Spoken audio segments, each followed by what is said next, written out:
जय माता दी। आप सभी को हरतालिका तीज की हार्दिक शुभकामनाएं।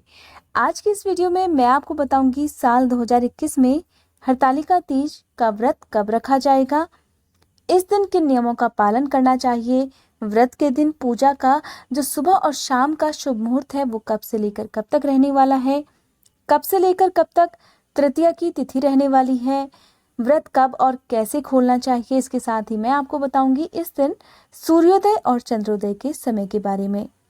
हरतालिका तीज का व्रत हर साल भाद्रपद मास के शुक्ल पक्ष की तृतीया तिथि को पड़ता है और इस दिन सुहागिन महिलाएं अपने सुहाग की लंबी उम्र की कामना से तो कुंवारी कन्याएं मनचाहे जीवन साथी की इच्छा की कामना से इस व्रत को करती हैं।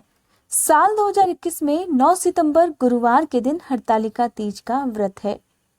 कोई भी व्रत हो, कोई भी पूजा पाठ हो, आपको एक दिन पहले शुद्ध सात्विक भोजन ग्रहण करना चाहिए, यानी कि लहसुन प्याज के बने हुए खाने का या फिर किसी प्रकार के मांसाहार का प्रयोग आपको एक दिन पहले कभी नहीं करना चाहिए। सुहागिन महिलाओं को सुहाग की सारी सामग्री एक दिन पहले ही अरेंज करके रख लेनी चाहिए ताकि पूजा वाले दिन आपको कोई भी परेशानी ना हो।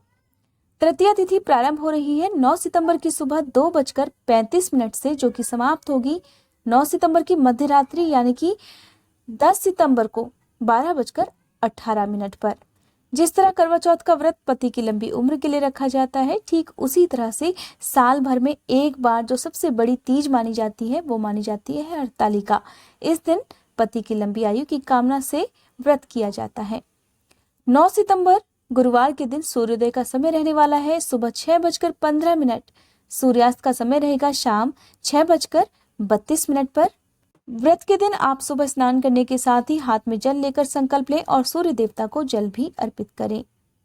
अब बात कर लेते हैं इस दिन चंद्रोदय का समय क्या रहेगा। चंद्रोदय का समय रहने वाला है सुबह 8:13। चंद्रास्त का समय रहेगा शाम 8:25 पर। इसलिए आप चंद्र देवता की पूजा शाम 8:25 से पहले पहले ही कर लीजिएगा। हरतालिका तीज के दिन जो शुभ मुहूर्त रहने वाला है पूजा का वो इस तरह से है।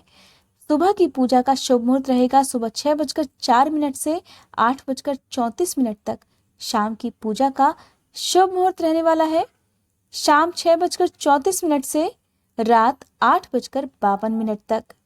हर जगह इस व्रत को मनाने के नियम अलग अलग हैं। बहुत सारी जगह पर हरतालिका तीज की जो मेन पूजा होती है वो सुबह ही कर ली जाती है, तो कुछ जगह पर शाम के समय की जाती है। तो आपकी तरफ जैसा भी रिवाज हो, जैसे भी नियम का पालन आप लोग करते हो, उसी नियम के तहत आप इस व्रत को करें। कहते हैं कि हरतालिका तीज का व्रत सबसे पहले माँ पार्वती ने भगवान शिव को पति रूप में पाने के लिए किया था। इसीलिए कहा जाता है सुहागिन महिलाएं अगर आज के दिन इस व्रत को करती हैं और सभी नियमों का पालन करती हैं तो आपके पति की लंबी उम्र होती है। अगर कुंवारी कन्या इस व्रत को करती हैं तो उन्हें भगवान शिव के गुणों जैसा ही जीवन साथी प्राप्त होता है। इस व्रत को वो लोग भी कर सकते हैं जिनके विवाह में किसी प्रकार की कोई भी समस्या आ रही है, तो ऐसे में आपको नियम जानना जरूरी है। सबसे पहला नियम है कि इस व्रत में मिट्टी से, हल्दी से या रेत से या फिर गाय के गोबर से भगवान गणेश, माँ पार्वती और भगवान शिव की मूर्तियां बनाई जाती हैं और उन्हीं की पूजा की जाती है। सुबह के समय स्नान करने के साथ ही हाथ में जल, पुष्प या अक्षत लेकर व्रत का संकल्प लिया जाता है। उसके बाद भगवान शिव, माँ पार्वती और भगवान गणेश जी की पूजा की जाती है। माँ पार्वती का आज के दिन पूरी तरह से श्रृंगार करना चाहिए, उन्हें सिंदूर अर्पित करना चाहिए और इसके साथ ही आज के दिन जो भी फल फूल आप उन्हें चढ़ाते हैं वो श्रद्धा पूर्वक प्रसन्न मन से उन्हें चढ़ाएं। और आज के दिन पूजा के समय आप दोनों ही समय व्रत की कथा भी जरूर सुने और दूसरों को भी सुनाएं।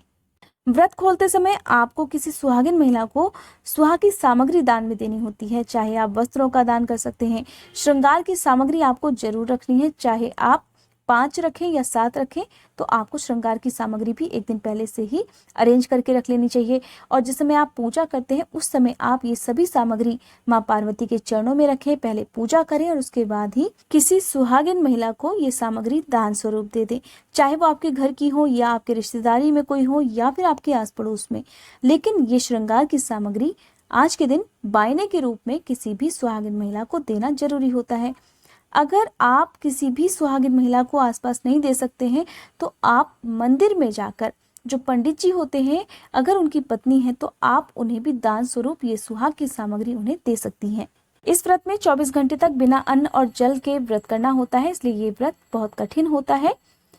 अगर आप किसी तरह से इस व्रत को 24 घंटे तक निराहार रहकर नहीं कर पाती हैं तो आप रात को 12 बजे के बाद पूजा करने के साथ ही हाथ जोड़कर क्षमा याचना करें और जल, दूध या जो भी फल लेना चाहती हैं वो ले सकती हैं।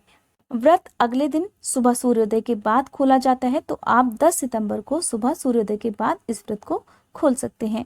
कहते हैं कि हरतालिका तीज का व्रत एक बार करने के बाद फिर इसे बीच में तोड़ा नहीं जाता है। आपको लगातार इसे 5 सालों तक रखना पड़ता है। कुछ लोग इसे पूरे आजीवन भी रखते हैं। अगर किसी वजह से आप इसे लगातार रखने में असमर्थ हैं तो आप इसका उद्यापन करके किसी दूसरी सुहागिन महिला को या कुंवारी कन्या को इस व्रत को दान स्वरूप दे सकती हैं। अब बात आती है कि क्या खाकर व्रत खोलना चाहिए। बहुत सारी जगह पर आज के दिन दूध से बनी हुई मिठाई और जल या फिर दूध पीकर व्रत खोला जाता है, तो कुछ जगह पर चावल के आटे में घी और चीनी मिलाकर इस व्रत को खोला जाता है। आप क्योंकि निराहार रहकर, निर्जल रहकर इस व्रत को करती हैं, तो सबसे पहले आप कोई भी लिक्विड चीज, चाहे वो दूध हो, फल हो या फिर जूस हो, उसे लेकर भी इस व्रत को खोल सकती हैं। व्रत के दिन आपके घर में शुद्ध सात्विक भोजन बनना चाहिए।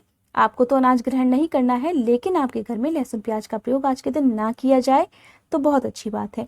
साथ ही आज के दिन नाखून या बाल नहीं काटने चाहिए, गुस्सा नहीं करना है, किसी का अपमान नहीं करना है। अपने घर के सभी बड़े बुजुर्गों का आशीर्वाद आज के दिन लेना चाहिए। सुबह और शाम पूजा करने के बाद अपने पति के चरण छूकर आशीर्वाद लीजिएगा। हो सके तो आज के दिन छोटी छोटी कुंवारी कन्याओं को उनके मनपसंद खिलौने या फिर कोई भी उनकी जरूरत का सामान आप दे सकती हैं। आज के दिन व्रत खोलने से पहले आप गाय के लिए भी रोटी, पूड़ी या जो भी पकवान आपने बनाए हैं भोग में लगाने के लिए, उन्हें आप जरूर निकाल कर रखें। बहुत सारी जगह पर आज के दिन गुजिया का भोग लगाया जाता है, तो आप चाहे खीर पूड़ी का, गुजिया का या जो भी आप लोग पकवान बनाते हैं उनका भोग लगा सकते हैं। ध्यान रखना है शुद्ध सात्विक भोजन ही आज के दिन आपको बनाना है। आपको श्रृंगार की कोई भी ऐसी चीज आज के दिन नहीं फेंकनी है जो कि आप प्रयोग में नहीं लाती हैं। आप अगले दिन या फिर कभी बाद में फेंक सकती हैं, लेकिन आपको ऐसे व्रत में कभी नहीं फेंकना है जिस व्रत को आप अपने सुहाग के लिए रखती हैं। पूजा करते समय आज के दिन माँ पार्वती को सिंदूर जरूर चढ़ाएं। साथ ही जो सिंदूर आप उन्हें चढ़ाती हैं उन्हें कम से कम 2 बार अपनी मांग में भी जरूर लगाएं और ऐसी कामना करें कि हे माँ पार्वती, मेरे सुहाग की लंबी उम्र रखना, उन्हें हर दुख से, हर परेशानियों से बचाइएगा। इस व्रत को करने में जाने अनजाने में मुझसे जो भी गलती हुई हो उसके लिए आप मुझे क्षमा कीजिएगा। इस तरह से आपका हरतालिका तीज का व्रत पूरा होता है। उम्मीद करती हूँ ये वीडियो आपको पसंद आई होगी। अगर आप सुनना चाहते हैं हरतालिका तीज की कथा तो आने वाले वीडियोस का नोटिफिकेशन पाने के लिए मेरे चैनल को सब्सक्राइब करके बेल आइकन जरूर प्रेस कीजिएगा।